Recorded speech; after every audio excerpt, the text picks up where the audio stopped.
하나님의 달 끝주 예배에 오신 성도 여러분들에게 하나님이 합력해서 선을 이루게 하시는 축복이 있기를 주님의 이름으로 축원드립니다. 김건모의 핑계라는 노래의 그 일부분인데 내게 그런 핑계 대지 마. 입장을 바꿔 생각을 해봐. 네가 지금 나라면 웃을 수 있니? 뭐 이런 가사예요.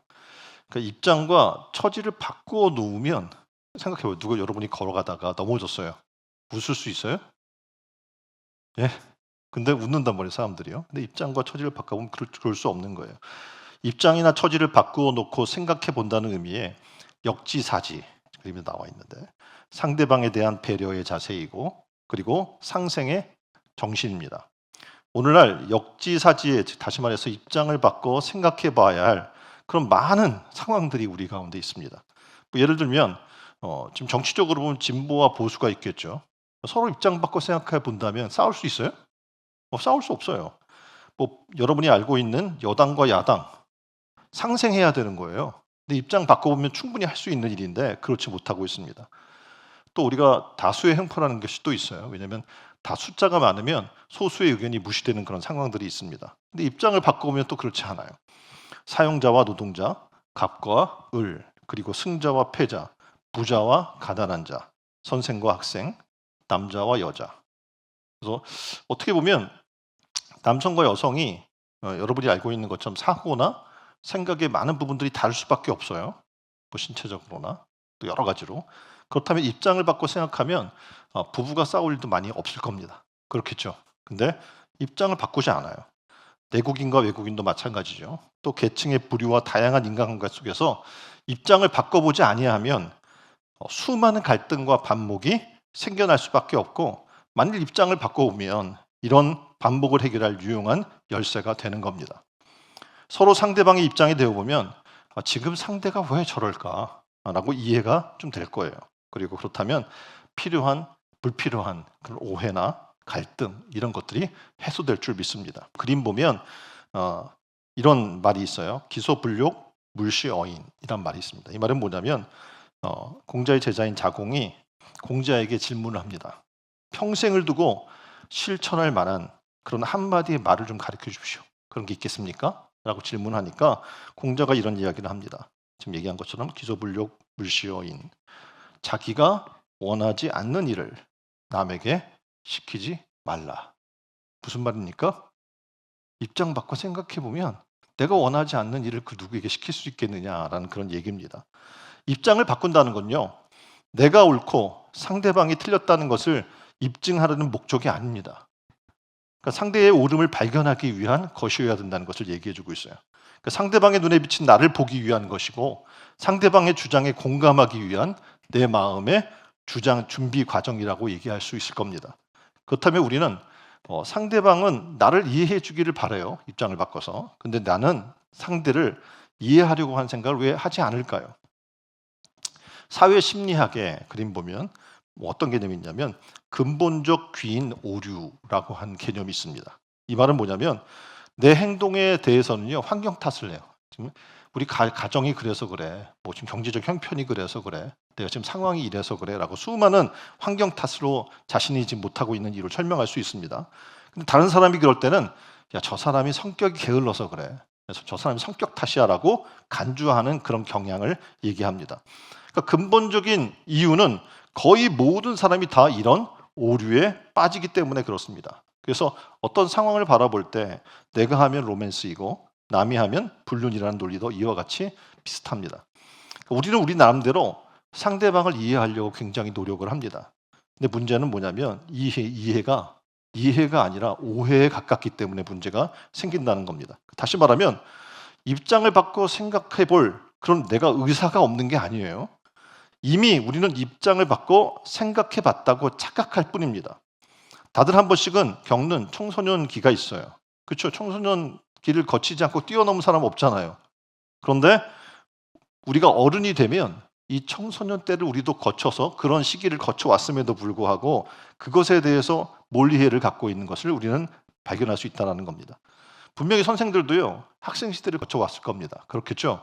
그런데 선생이 되면 학생에 대해서 왜 저러는지 이해하지 못하는 경향이 많이 있다는 겁니다. 자, 그렇다면 입장을 바꾸라는 굉장히 중요한 얘기를 좀 오늘 하려고 하는데, 입장을 바꾸면 어떤 일이 일어나게 될까요? 첫 번째, 입장을 바꾸면 계명이 완성됩니다. 이게 무슨 말인가 할 텐데, 성경에는 우리에게 계명이 있죠. 하나님의 약속된 말씀이 있고 계명이 약속된 그런 계명들이 있단 말이에요. 근데 이거는 지키기가 굉장히 어렵습니다. 그런데 여러분이 입장을 바꿔보면 이것을 지킬 수 있게 되는 거예요. 7절에 이렇게 얘기해요. 사랑하는 자들아, 내가 새 계명을 너희에게 쓰는 것이 아니라 너희가 처음부터 가진 옛 계명이니 라고 지금 얘기를 해줘요. 오늘 지금 사도 요한이 사랑을 새 계명이 아니다, 옛날부터 있던 계명이다 라고 이야기를 하고 있는 겁니다. 그 사랑에 대한 명령이 신약 시대에 예수님을 통해서 처음 새롭게 나온 계명이 아니라 이 땅에 오기 전부터, 이미 구약 시대부터 율법을 통해 계시가 되어지고 주어진 하나님의 계명이라고 지금 설명을 해주고 있는 겁니다. 예를 들어볼까요? 레위기 19장 18절 말씀입니다. 여기에는 이웃사랑에 대해서 명령을 해요. 원수를 갚지 말며 동포를 원망하지 말며 이웃사랑하기를 내 몸같이 하라. 나는 여호와니라. 사랑이 있어요, 없어요? 있어요. 사랑의 계명을 얘기하고 있는 거예요. 이처럼 사랑은요, 신약에 와서 갑자기 툭 튀어나온 새로운 계명이 아니란 얘기입니다. 이미 구약 시대부터 있었던 옛 계명인 거예요. 단지 예수님 시대 유대인들이 이 구약의 율법을 잘못 이해했어요. 그러니까 다시 말해서 출애굽기 21장 24절로 25절의 말씀이 있어요. 여긴 뭐라고 얘기하냐면 눈에는 눈으로, 이에는 이로, 손에는 손으로, 발에는 발로, 화상에는 화상으로, 상처에는 상처로, 채찍질에는 채찍질로 갚아주어라라는 이 구절의 말씀이 있거든요. 이거를 어떤 개념으로 얘기하냐면 피해 보수라는 차원의 개념이거든요. 근데 구약의 이 율법적인 말씀을 이 피해 보수로 바라봤던 겁니다. 그리고 그 내면에 흐르는 그 뒤에 설명한 또 말씀이 다르거든요. 그러니까 사랑의 정신이 있어요. 지금 예수님께서 그 다시 사랑의 계명으로 얘기했던 것처럼. 근데 그걸 못 보고 행하지 않았기 때문에 그리스도께서 강조하신 사랑의 계명이 그들에게 볼 때는 새로운 계명처럼 보였던 겁니다. 오늘날도 마찬가지예요. 우리에게는 이미 주어진 계명이 있습니다. 다시 말해 하나님 말씀이 있어요. 근데 우리가 어떤 다른 사람의 간증이나 어떤 특별한 얘기를 들을 때 이건 새로운데 라고 생각하는 경향들이 있는데 그렇지 않다는 거예요. 이미 구약부터 지금 신약에 이르기까지 이 말씀은 지식적으로 뿐만 아니라 우리에게 살아있는 하나님의 사랑의 말씀으로, 역사하는 말씀으로 얘기하고 있는 거예요. 그러니까 신약 시대에 예수님이 계셨을 때만 있던 말씀이 아니라 오늘도 살아 역사하는 말씀인 줄 믿습니다. 만일 그 계명을 우리가 순종하고 따르지 아니하면 이 말씀은 죽은 계명이 되고 이건 그냥 구태에 의한 옛말에 불과한 거예요. 그래서 옛날 이야기야 라고 하는 것이 돼버릴 수밖에 없다는 겁니다. 이솝우화에 이런 이야기가 있어요. 여우와 두루미 이야기입니다. 그림에 보면 여우가 생일이에요. 그래서 두루미를 생일 축하에 초대를 했습니다. 축하 시간에. 그리고 상을 차려놓은 거죠. 그런데 이 여우의 생일에 초대된 두루미가 먹기에는 이게 합당치 않은 거예요. 왜냐하면 뾰족한 부리탓에 여우가 내놓은 접시에 놓인 음식을 먹을 수가 없었기 때문에 그렇습니다. 그래서 아무것도 못 먹고 돌아갔어요. 근데 두루미가 다음날 여우를 자기 집에 초대했어요. 그러면 야 너는 나를 못 먹을 걸 대접을 했지만 난 너에게 뭐 줄 수 있는 걸 대접하겠어가 아니에요. 또 어떻게 했어요? 자기만 먹을 수 있는 긴 항아리 같은 거에다가 어떻게 해요? 음식을 내는 거예요. 여우가 먹을 수 있어요? 없어요? 먹을 수가 없었어요. 여우와 두루미의 경우처럼 서로 상대방의 입장을 이해하지 않은 거죠. 그리고 배려하지도 않은 거예요. 근데 만일 이들이 역지사지의 개념을 갖고 있었다면, 그러니까 내가 아니라 상대방의 입장에서 생각을 조금만 해봤다면 어떻게 이것이 행복한 시간들이 될 수 있었을 거예요. 생일에 초대하는 게 얼마나 축복된 일인 겁니까? 근데 그렇지 않은 거예요. 상대방이 처한 상황뿐만 아니라 상대방의 감정이나 상대방의 마음까지 생각해 봐야 된다는 겁니다. 그러니까 상대방의 입장에서 상대방의 마음을 이해한다면 불필요한 오해나 편견이 해소되겠죠. 그리고 화도 덜 날 거예요. 괴로움이나 섭섭함도 덜 나게 될 겁니다. 그런데 우리가 자신의 주장만 일방적으로 강조하게 되면 그러니까 상대방의 입장을 생각하지 못한다면 그건 더 큰 싸움으로 일어나게 될 겁니다. 사실 입장을 바꾼다는 말은 쉽습니다. 야, 입장 바꿔 생각해봐 라고 얘기하는 건 쉬워요. 그런데 막상 그것이 우리의 문제로 다가왔을 때는 그것을 실천하기가 쉽지 않은 겁니다. 예수님께서 제자들의 더러운 발을 씻겨준 그런 성경의 이야기가 나와요. 그러면서 이렇게 얘기해요. 내가 너희에게 행한 것을 너희가 아느냐. 그리고 이어서 너희가 나를 선생이라 또는 주라 하니 너희 말이 옳도다. 내가 그러하다. 요한복음 13장 14절에 이렇게 이야기해요. 내가 주와 또는 선생이 되어 너희 발을 씻었으니 너희도 서로 발을 씻어주는 것이 옳으니라. 내가 너희에게 행한 것 같이 너희도 행하게 하려 하여 본을 보였노라. 아멘. 너희가 나를 선생이라고 부르는데 내가 입장을 바꾸어 너희의 발을 씻겼다. 그러니까 입장을 바꾸어 보는 것, 그것이 뭐예요? 사랑이라는 거예요. 이것이 내가 너희에게 주는 새 계명이다. 이렇게 얘기를 해주고 있는 겁니다. 8절에 이렇게 얘기해요. 다시 내가 너희에게 새 계명을 쓰노니. 옛 계명이라는 의미가 구약의 율법에 의해서 이미 주어진 계명이라는 뜻이듯이 새로운 계명이라는 의미에서 이미 주어진 옛 계명이 그리스도에 의해서 새로워졌다는 의미인 동시에 새로운 표준이 되었다. 이게 그렇게 얘기해 주는 겁니다. 그런데 왜 이 구약 시대의 이 옛 계명이 신약 시대까지 왜 계속해서 이루어지지 않고 있었을까? 아까도 이야기한 것처럼 말로만 한 거예요. 지식적으로만 한 거예요. 그리고 실질적으로 실행하는 사람들이 없었던 겁니다. 오늘날도 이 복음도 마찬가지예요. 성도들이 그 교회 오면 얘기를 하는 거예요. 이 말씀이 너무 어려워. 이게 세상과는 너무 동떨어진 말씀이라서 세상에 가서 이것을 실행하기에는 현실이 녹록치 않아라고 생각할 수 있어요. 그런데 오늘 주님은 얘기하는 거예요. 이건 전혀 새로워진 계명이 아니야. 구약 때부터 하나님이 주신 말씀인데 이 말씀을 가지고 살면 너희는 새로워지고 그리스도 안에 새로운 피조물이 될 뿐만 아니라 능력 있는 자로 살게 될 거야 라는 것을 얘기해 주는 거예요. 오늘 우리는 하나님 말씀을 받았어요. 받았다면 어떻게 해요? 그것을 가지고 지켜 행하시길 바랍니다. 그리고 그 말씀이 살아 움직이는 말씀으로 살아내는 여러분 되기를 주님의 이름으로 축원드립니다. 두 번째, 입장을 바꾸면 어떤 일이 벌어지게 되냐면 예수님처럼 사랑할 수 있어요. 옆에 분에게 이야기할까요? 예수님처럼 사랑합시다. 로마서 5장 8절에 우리가 아직 죄인 되었을 때 그리스도께서 우리를 위하여 죽으심으로 하나님께서 우리에 대한 자기 사랑을 확증하셨느니라. 아멘. 그러니까 예수 그리스도께서 온전한 사랑이 무엇인지 우리에게 보여주기 위해서 친히 이 땅에 육신으로 오셔서 자신의 몸을 우리의 대속의 제물로 내어주신 거예요. 이거 굉장히 새롭고 어떻게 보면 이전에는 없었던 그런 일이었던 거죠. 그러면서 우리로 하여금 사랑이 뭔지를 깨닫게 한 거예요. 그림을 보면 어떤 그림입니까? 여러분 잘 알고 있는 것처럼 네 눈 속에 있는 들보는 보지 못하고 남의 눈에 티끌만 나무란다는 그런 내용의 말씀입니다. 그러니까 우리는 그래요. 그러니까 남의 건 잘 보여요. 근데 내 눈에 들보는 보이지 않는 우리의 모습이 보여요. 그래서 남의 탓을 하는 그런 입장에서 보면 내로남불의 편견이 있는 거죠. 그리고 입장을 바꾸기 어렵게 하고 그런 것들이 그리고 갈등과 반목을 키우게 됩니다. 근데 예수님은 이 땅에 오셔서 말뿐만 아니라 행함으로 실천적으로 그 행함과 진실함을 우리에게 보여주셨다는 얘기입니다. 누가복음 10장에 보면 한 율법사가 예수님을 시험해서 이렇게 이야기해요. 내가 다 했는데 이제 더 이상 무엇을 하여야 영생을 얻겠습니까? 라는 질문을 던집니다. 그러니까 율법에 뭐라고 기록하고 있니? 라고 예수님이 질문하죠. 그랬더니 그가 레위기 19장 18절의 말씀을 들면서 이렇게 이야기해요. 원수를 갚지 말고 동포를 원망하지 말며 내 이웃 사랑하기를 내 자신과 같이 사랑하라. 나는 여호와냐 이렇게 말씀하셨습니다. 이렇게 얘기를 했어요. 그랬더니 예수님이 어떻게 해요? 너도 그렇게 하라는 거예요.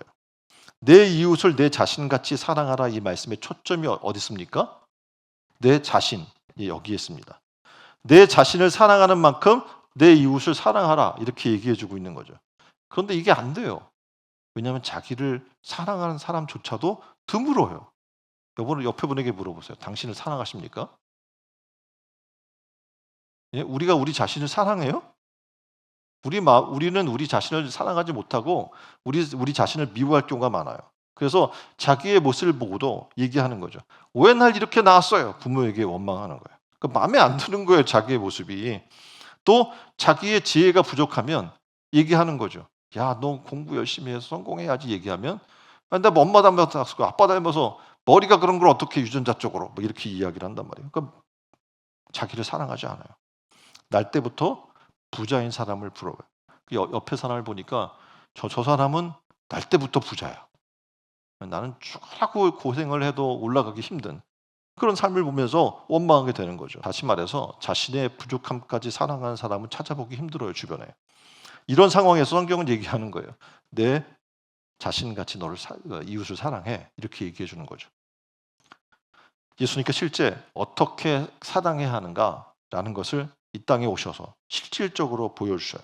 그러면서 십자가 지시기 전날 밤에 제자들을 요한복음 13장 34절에 세 계명을 너희에게 주노니 서로 사랑하라. 내가 너희를 사랑한 것 같이 너희도 서로 사랑하라. 이렇게 말씀하는 거예요. 그러니까 이전에 세 계명에서 달라진 표현이 있습니다. 어떤 표현을 하냐면 구약에서는 내 자신같이 내 이웃을 사랑해 이렇게 얘기했다면 신약에 와서 예수님 뭐라고 이야기하냐면 내가 너희를 사랑한 것 같이. 왜냐하면 이 신약 시대에 와서 보니까 구약 시대에도 그랬을 뿐만 아니라 아까 얘기한 것처럼 유전적으로 그런 요소들 타고나고 태어나 보니까 뭐 어떤 남의 밑에서 일하는 그런 사람이고 막 이런 부분들이 있잖아요. 그러니까 자기 자신을 사랑하기 힘들었던 거예요. 그래서 예수님이 친히 사랑의 모습을 보여주면서 이렇게 얘기하는 거예요. 내가 너희를 사랑한 것처럼 사랑해 라고 바뀐 거예요. 이제 우리는 예수님처럼 사랑하면 되는 거예요. 날 보면서 나도 뭐 나한테 뭐 제대로 맛있는 것도 못 사주고 옷도 못 입혀주는데 뭐 내가 너한테 그렇게 해줄 거야? 이게 아니란 말이에요. 성경은 뭐라고 얘기하냐면 예수님이 우리를 사랑한 것처럼 내 목숨을 너에게 지불한 것처럼 너도 그렇게 사랑하라. 다시 말해서 예수님 때부터 뭐가 바뀐 거냐면 예수님이 나를 사랑하는 것 같이로 바뀐 거예요, 말이. 이게 바로 새로운 계명이라고 얘기하고 있는 겁니다. 당시의 사람들이 여러분이 알잖아요. 지금 이스라엘이라고 하는 땅이 어떤 땅입니까? 각박한 땅이잖아요. 그래서 광야 같은 곳이 많아요. 그럼 좀 걸어 나가면 어떻게 해요? 먼지에 뒤집어 쓰이겠죠. 더군다나 여러분처럼 좀 좋은 신발을 신지 않았습니다. 그러니까 샌들이라고 다 뚫려 있는 걸 신었단 말이에요. 그럼 밖에 나갔다가 들어오면 어때요? 더러워. 그럼 반드시 씻어야 된단 말이에요. 손과 발을. 그런데 집집마다 그래서 마당 한 구석에 물을 놓는 항아리를 두고 그리고 밖에 들어오면 손과 발을 씻게 되어 있습니다. 근데 그거는 누가 씻겨주냐면 하인들이 하는 거였단 말이에요. 자, 그림 하나 볼까요? 이 그림은 포드 마덕스 브라운의 6월절 베드로의 발을 씻기는 예수님이라는 그런 그림이에요. 이 그림의 제목처럼 예수님께서 수건을 허리에 탁 차고 손수 대야에 물을 담아다가 제자의 더러운 발을 씻기는 그런 모습을 묘사해 주고 있죠. 가만히 보니까 이 예수님과 그러니까 스승과 제자의 위치가 바뀐 거죠. 누가 씻겨야 돼요? 제자가 스승의 발을 씻겨야 되는 게 합당한 거예요. 그랬더니 베드로가 얼마나 당황스럽겠습니까? 이건 합당치 않은 걸 아는 거예요. 알기는. 그래서 주여 주께서 내 발을 씻으시나이까? 그럴 수 없습니다. 라고 어떻게 해요? 막 거부하는 거예요. 그때 예수님이 이렇게 얘기해요. 내가 너를 씻어주지 않으면 내가 나와 상관이 없느니라. 이렇게 말씀하시면서 이 말씀을 한 이유를 우리는 이해해야 되는데 입장을 바꿔봐야 돼 너희가. 입장을 바꿔보지 않으면 이웃 사랑이 무엇인지 깨달을 수 없어. 내가 너희의 발을 씻기듯이 너도 가서 어떻게 해요? 그렇게 발을 씻기는 삶을 살아야 해라고 말씀해 주는 겁니다. 지금 노사의 분쟁이 계속 일어나잖아요. 뭐 삼성 같은 경우에도 엄청나게 그 일이 있었죠. 그런데 노사가 입장을 서로 바꿔 생각한다면 그런 일은 일어나지 않을 겁니다. 조금씩 서로 양보하겠죠. 배려하겠죠. 서로 합력해서 선이 이루어질 겁니다. 그런데 자기의 이득이나 입장만 생각하니까 상대방을 이해 못하니까 결국 누군가가 막 그냥 우리 다 같이 망해 이렇게 달려나와야 뭔가 얘기가 되는 거예요. 아파트 단지도 이제 임대주택이라고 하는 부분들을 이제 할애해서 하려고 정책적으로 그 일들이 진행이 되고 있어요. 근데 문제는 뭐냐면 같은 아파트 내에서도 특별히 임대주민 같은 경우에는 환대를 못 받는 거예요. 막 섬처럼 분리시키고 고립시키는 작업들을 계속 여전히 하고 있죠. 이유는 뭡니까? 있는 자가 자기 입장만 생각하기 때문에 일어나는 일입니다. 당시에 내 이웃을 내 몸처럼 사랑하라라는 율법도 마찬가지예요. 내 이웃을 내 몸처럼. 아까 얘기했잖아요. 어렵고 힘든 삶을 사는데 내 몸처럼 내 몸도 못 사랑하는데 누구 남을 사랑해? 막 이런 상황에서 뭐가 되겠습니까? 그래서 지자들에게 친히 보여주는 거예요. 사랑은 이런 거야. 내가 너희를 이렇게 사랑했지? 너희도 가서 그렇게 사랑해. 라는 것을 얘기해 주고 있는 겁니다. 우리가 말씀을 많이 들어요. 그런데 문제는 뭐냐면 이 말씀을 실행하기가 너무 어렵다는 거예요. 만약 우리가 이 말씀의 계명을 실행만 하면 복음의 역사가 일어나는 겁니다. 변화되는 역사가 일어나고 기적이 일어나게 될 줄 믿습니다. 미국의 닉슨 대통령이 워터게이트 사건으로 대통령직에 불러났습니다. 그러면서 이 사건을 주도했던 대통령의 보좌관이 있었어요. 그 사람 이름이 뭐냐면 찰스 콜슨이라고 하는 사람입니다. 그가 재판을 받고 감옥에 수감이 됐습니다. 능력 있는 사람이었는데 다 그를 욕하는 거예요. 저 나쁜 놈 때문에 막 이러고 사람들이 막 다 비난을 해요. 근데 그때 크리스찬 3명의 의원들이 모여서 그를 위해 기도해 주기 시작했어요. 그리고 찾아가서 위로도 해주고 신앙의 책도 넣어주고 했어요. 근데 콜스는 별로 마음에 와닿지 않아요. 그래서 뭐 나를 비난하고 욕하던 것들이 하고 막 그냥 원망만 가득했어요. 그런데 그 3명의 의원 중에 퀴라고 하는 의원이 있었는데 그가 법조문을 읽다가 한 법조문을 발견했어요. 뭐냐면 특별한 경우 형무소에 수감된 죄수를 대신해서 형기를 치를 수 있다라는 조항이었어요. 그래서 이 사람이 법원에 탄원서를 제출했어요. 뭐라고 제출했냐면 자신이 의원직을 사임하고 대신에 콜슨의 형기를 치르겠습니다. 그걸 허락해 주십시오라고 탄원서를 제출한 거예요. 근데 법원은 그 탄원서를 기각했습니다. 그런데 놀라운 일이 벌어졌어요. 왜냐하면 이 이야기를 누가 들었어요? 콜슨이 듣게 된 거예요. 그리고 마음의 변화가 일어났어요. 도대체 저 사람은 뭔데 자기 의원직까지도 내려놓고 나의 형기를 대신 치르겠다고까지 얘기하지? 도대체 저 사람이 믿는 예수님은 도대체 누굴까? 이제 의아해진 거예요. 그래서 이 사람이 예수님이 알고 싶어졌어요.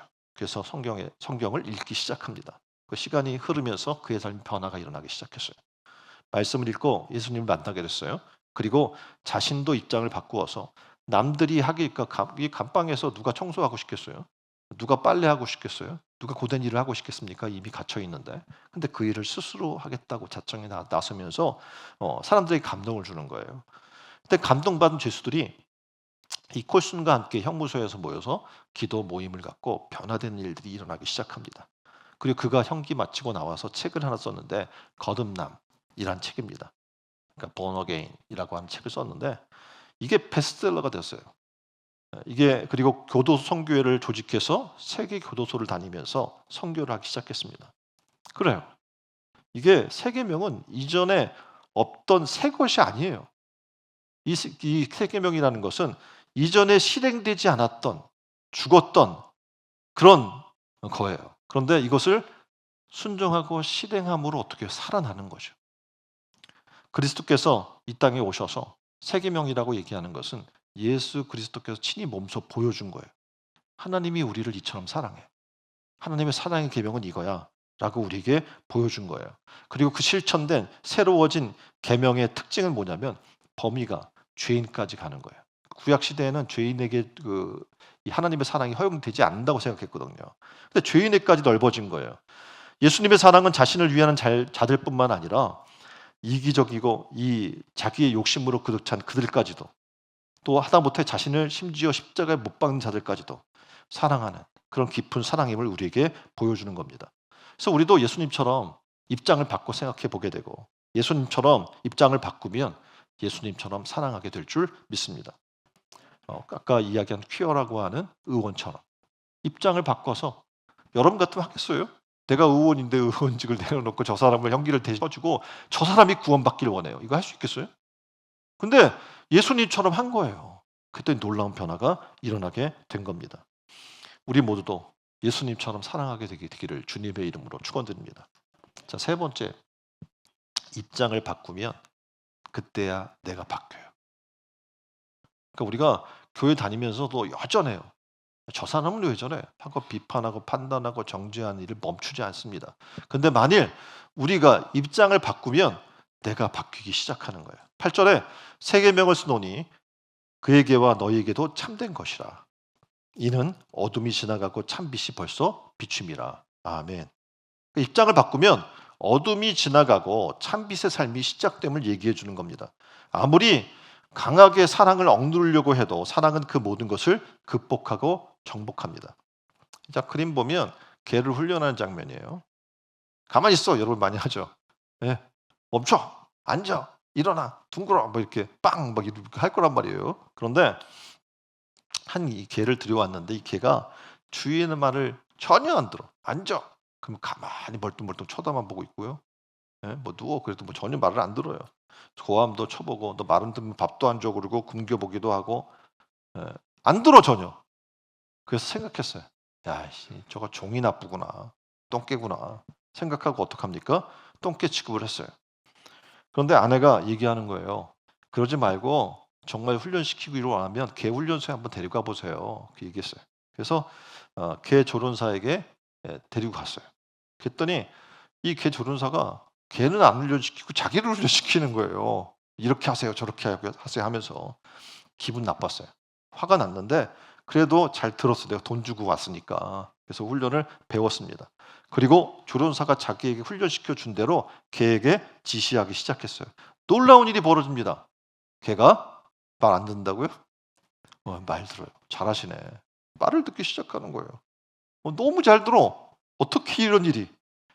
깨닫기 시작한 거예요. 아, 개 종자가 나쁜 게 아니구나. 저게 똥개가 아니구나. 문제는 뭐예요? 개를 다루는 방법을 내가 몰랐구나.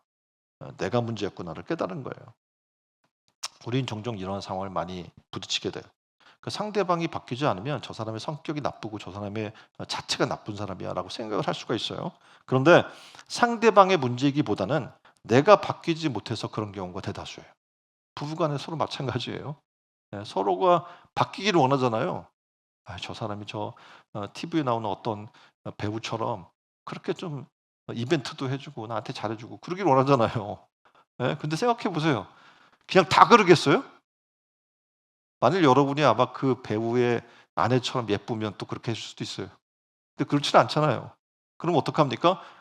현황 지금 상황을 좀 우리가 제대로 알아야 돼요. '아 그렇구나.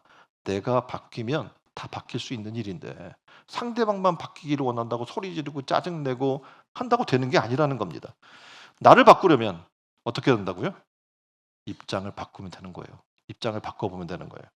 나를 바꾸려면 입장을 바꿔 살아보면 됩니다. 지주가 소작인의 아픔을 알려면 잠시라도 소작인의 삶을 살아보며 하는 거예요. 기업주가 노동자의 고통을 이해하려면 잠시라도 그 역할을 바꿔 살아보면 되는 겁니다. 그러면 어둠이 지나가고 참 빛이 비추는 은혜를 만나게 될 줄 믿습니다.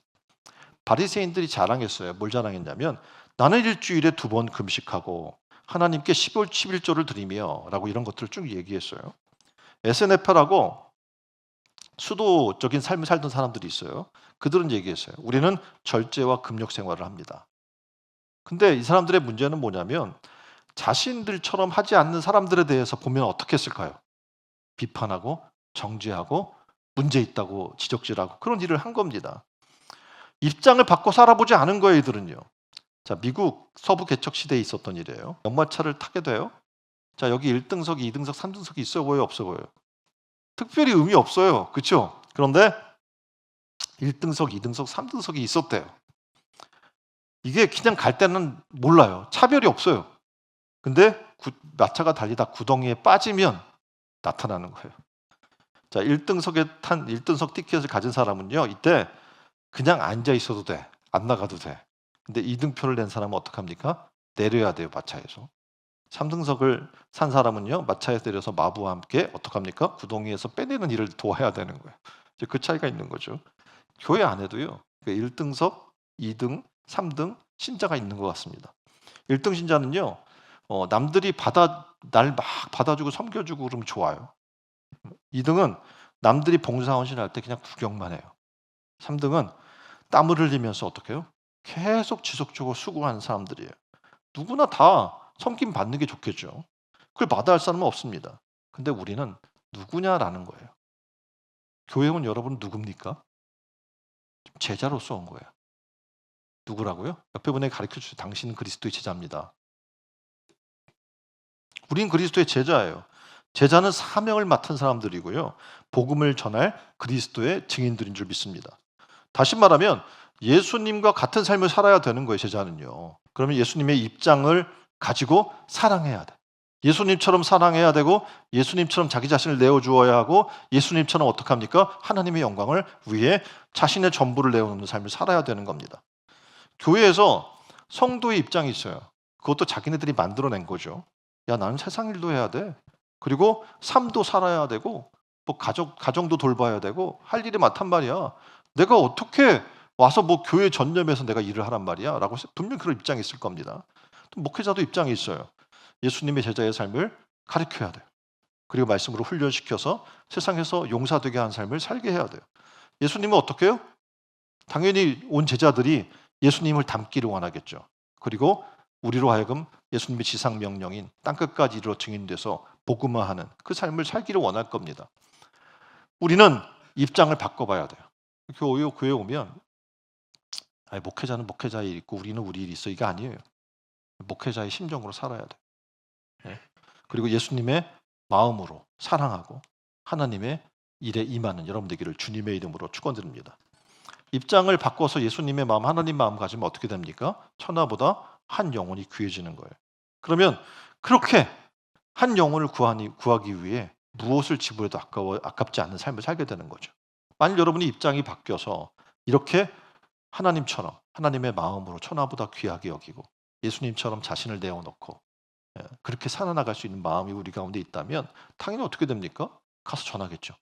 땅끝까지 이르러 복음의 증인되겠죠. 그러면 교회 날마다 구원받는 이들이 더해지고 부흥의 역사가 일어나게 될 줄 믿습니다. 저는 바라기는 우리가 서로 입장을 바꾸는 자들이 됐으면 좋겠습니다. 자, 입장 바꿀 때 어떤 일이 일어난다고 말씀드렸어요? 계명이 완성되는 거예요. 우리가 말씀 지키기 힘들잖아요. 근데 예수 그리스도의 마음으로 우리가 입장 바꿔 살면 복음이 일어나게 되는 겁니다. 뭐 구약에서처럼 이는 이로 눈은 눈으로가 아니라 성경의 말씀처럼 사랑의 계명으로 살아가게 되면 놀랍게도 어떻게 해요? 이 계명이 살아나요. 그리고 입장 바꿔 사랑의 정신으로 계명이 완성되는 놀라운 일이 일어나게 될 줄 믿습니다. 또 하나는 입장을 바꿔야 예수님처럼 사랑할 수 있다고 말씀드렸습니다. 예수님은 친히 수건을 두르고 어떻게 보면 자신이 섬김받아야 될 자리에서 내려와서 섬기는 주님과 제자들의 역할이 바뀌는 일을 우리가 봤어요. 입장을 바꿔야 이해가 되고 그리고 협력이 되고 선이 이루어지는 겁니다. 내 입장만 생각해서는요 아무것도 이룰 수가 없어요. 그래서 이제 우리가 벌써 전반기가 끝나잖아요. 지금 6월 끝이잖아요. 그럼 이제 뭔가 달라져야 돼요. 그러려면 입장을 바꿔서 이웃 사랑이 무엇인지를 깨닫게 되고 그리고 가서 복음 전하는 후반기가 되기를 주님의 이름으로 축원드립니다. 입장 바꿔야 내가 10년, 20년 교회 다니는데 왜 나는 안 바뀔까? 나는 왜 그대로일까? 간단해요. 입장이 바꿔보지 않았기 때문에 그래요. 예수님의 마음으로, 목회자의 마음으로, 하나님의 마음으로 바꿔야 돼요. 그래야 어떡합니까? 천하보다 한 영혼이 귀해지고 그리고 예수님의 심정으로 복음이 전달되게 되고 아까도 말씀드렸잖아요. 퀴어라고 하는 의원처럼 놀랍게도 한 사람이 변화시켜요. 그렇게. 그 사람이 변화돼서 놀라운 역사가 일어났던 것처럼 이 달 지금 전반기가 끝나고 이제 후반기를 맞이하는 이때 우리 모두가 변화돼서 합력해서 하나님의 선을 이루어드리는 여러분 되기를 주님의 이름으로 축원드립니다.